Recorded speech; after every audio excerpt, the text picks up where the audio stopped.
Hi everybody, thanks for joining me today on Classic Mini DIY. This is part 2 of our carburetor series. This is going to be the video showing you exactly how to install your new carburetor or to put your old carburetor back on. Before we get started, I want to show you guys the differences between my old carburetors and the new carburetor that I'm putting on the car. Obviously, if you have an old carburetor that you're going to put back on the car, there's not going to be any difference, but these carburetors are a big step. There's a big change between the ones that were on my car and what I'm putting on now. It's much more modernized. So I'm going to move this camera a little closer and I'll show you guys exactly the differences between the two. Alright, so I'm sure you can see right off the bat, these two carburetors are much different in size. This one is an 1.25 inch inlet, which is just a little hole right here, and it determines how much air is entering your motor. So this is an 1.25 inch, and then the new carburetor is an 1 3/4 inch. So it's almost half an inch, it is exactly half an inch larger than this old carburetor. Now we had two carburetors on the car before. However, we are going to get a little bit more flow and a little bit more fuel mixture here with this carburetor because we've got one solid big open port that's going to be taking in all that air. So first thing you may notice is that this reservoir right here is not on this carburetor at all. Now these two carburetors are both SU carburetors. However, the SU in this new carburetor is actually internal. It's underneath right here, so your fuel actually fills up underneath your carburetor. Whereas in this carburetor, you have the fuel filling up here, and it feeds through this little intake here, and then passes into the carburetor and into the motor. So that's one bit that's a little bit different. As you can see too, all the springs and the actuators are all built directly onto this carburetor. This one you have your actuators here where you have one actuator that has a spring on it, but then in addition you have this, which is your throttle, and that spring actually mounts to the heat shield. So that's a little bit different here. You also have a lot of external components on this carburetor, and everything's mostly built inside this carburetor. Now another piece that's a little bit different, so we flip this carburetor around, make sure that's in focus. So you have a bunch more plugs on the side here. So you have a port here, here, here, here, here, here. There's lots more ports on this carburetor versus the old HS2s. So this new carb actually has support for a vacuum advanced distributor, and that's what this little black tube right here is. That is plugged up to your vacuum advanced distributor if you have one. If you don't, like me, you'll leave this capped and it won't be used. The next pipe that we're moving on to here, this is a draw for crankcase pressure. So when you have your motor running and spinning, your pistons will generate gas past them, and that gas will then pass into your crankcase, it passes into your timing cover, and when that happens, it builds up pressure, and you have these breathers on the outside of your car that actually allow that pressure to pass out of your motor and then obviously not explode or cause any problems. Now that gas can either be vented to the atmosphere or it can be recirculated into your motor. And there's two ways you can do that on these new carburetors. You have your yellow nipple here that this is not built onto your intake manifold, so you have your gas that would come directly from your crankcase breather into this hole right here. Personally, I prefer having a PCV valve on my car, and that helps to keep the oil out of the intake, but it does allow the gases to pass through. And so we have this additional tube right here. This comes blocked off if you purchase this kit from Seven Enterprise. I pulled that block out and I put my little adapter in here, and this, my PCV valve actually sits directly on top here, and then the crankcase and timing cover gases can come in, get pulled into the intake, and then reburned by the motor. The next pipe that we have right here, this is an overflow for your fuel. This is something that you're going to want to leave open. If you want to build a little reservoir for that fuel, if it ever does overflow, you can. However, if your fuel is overflowing, you have a problem with your carburetor and you need to be fixing that anyways. So again, this just stays open and allows for that overflow to come out.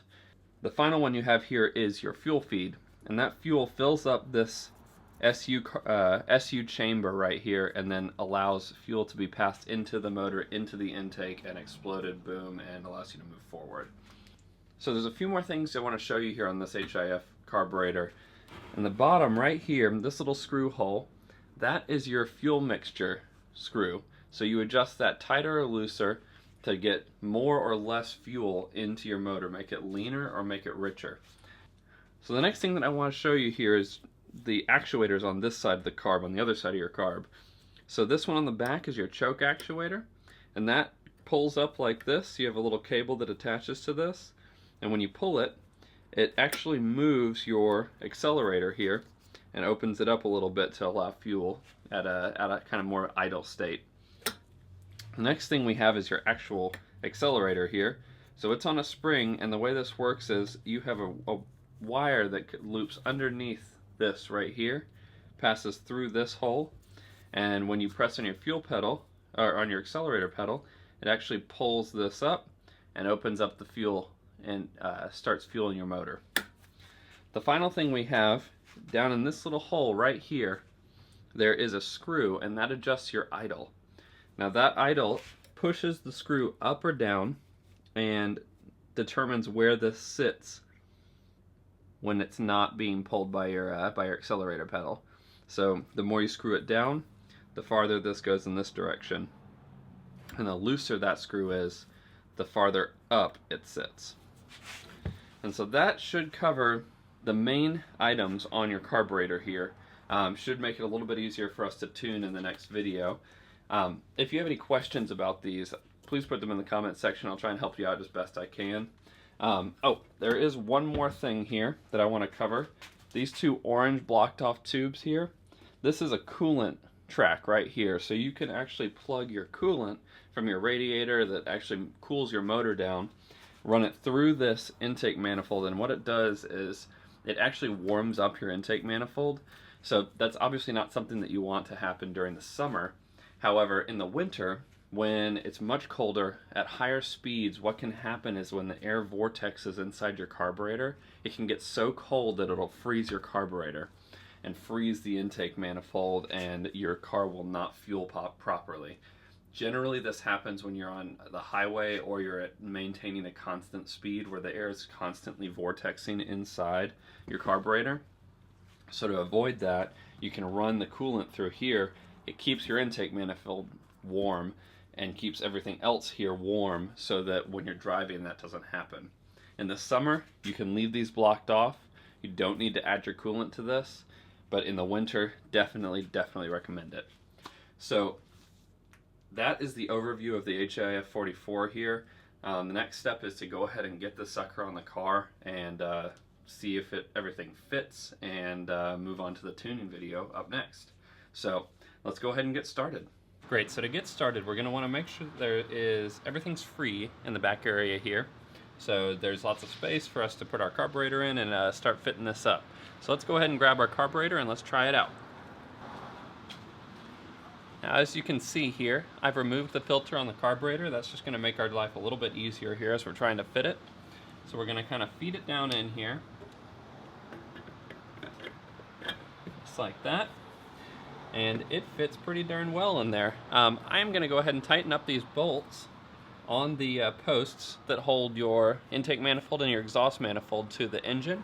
And once we get those tightened up, we're going to start putting everything auxiliary on our carburetor. One other thing before I get these bolts on, there's a gasket that sits in between your exhaust manifold and your intake manifold and the actual cylinder head. That gasket is extremely important. It helps prevent air leaks, both the air going out and in. So when you change out your carburetor here, make sure that you check that gasket. If it's worn out, you really should replace it while this carburetor's off. You're not going to want to do it once it's all back together, and it'll just kind of sit there and rot some more. So it's a really good thing to do while this carburetor's off, and get down there and replace that long gasket that mounts on the back here.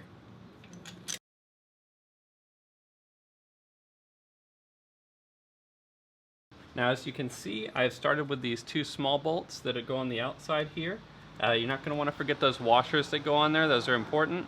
The reason I started with those is just because they're the easiest. Now we can go ahead and move on to the bolts that are under the intake manifold here. They're a little bit harder to get to.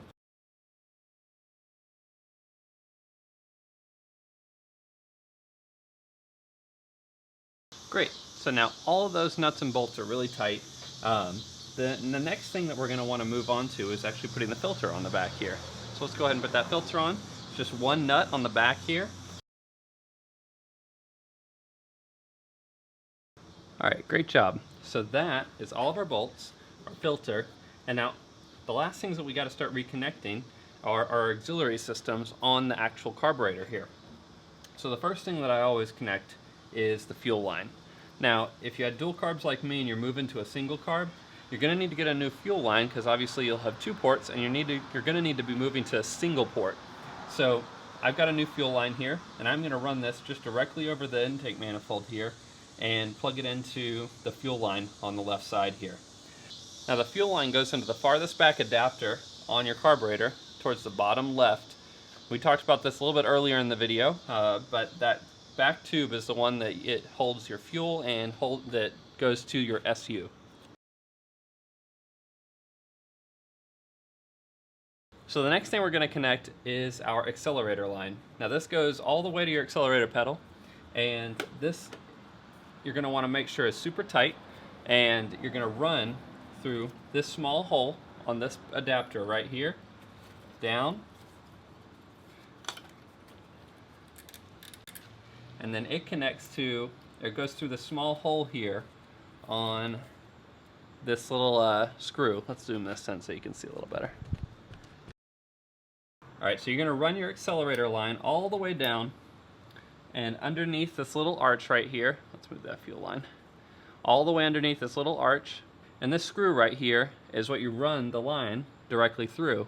Now the next step is to actually tighten this down.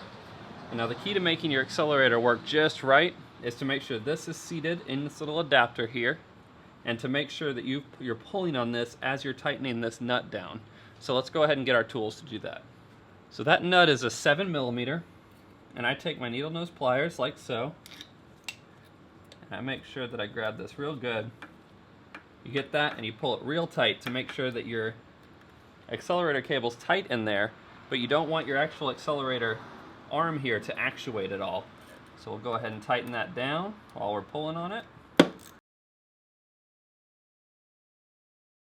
Alright, and so once you tighten that down, you can kind of see here how the accelerator works, just like that. Also, you may have noticed that there's an extra spring right here. I'm going to go over that in my tuning video, but for right now, don't worry about this. I'll explain it a little bit more in my next video. Right. So the last thing that we're going to connect here is our choke cable. Now you may notice this choke cable is pretty mangled up and nasty. For right now, I'm going to leave this disconnected because I want to get a new choke cable that fits a little bit better here. But when you are ready to connect your choke cable, you're going to run it through this little hole right here on your bracket, and then it comes down and mounts to a post on this rear actuator back here.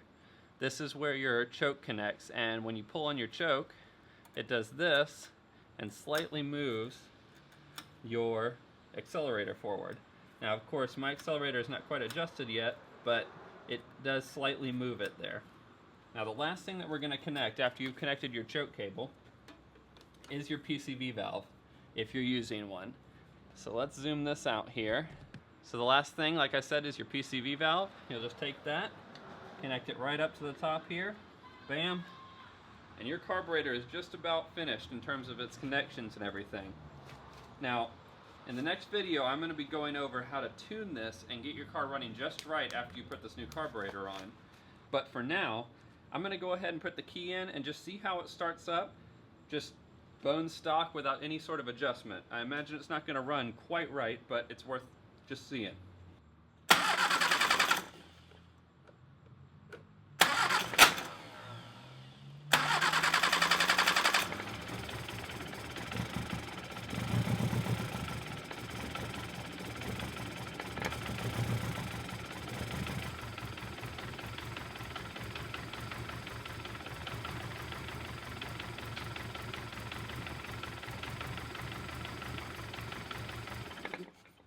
As you can probably tell, this car is not ready to run yet. But in our next video, I'm going to be going over in depth how to tune this carburetor and get it running just right. So tune in the next week or so, and I should have another video up with this car running right as rain. Thanks for watching, If you have any questions, feel free to post them in the comments section below. Otherwise, enjoy your minis and motor on.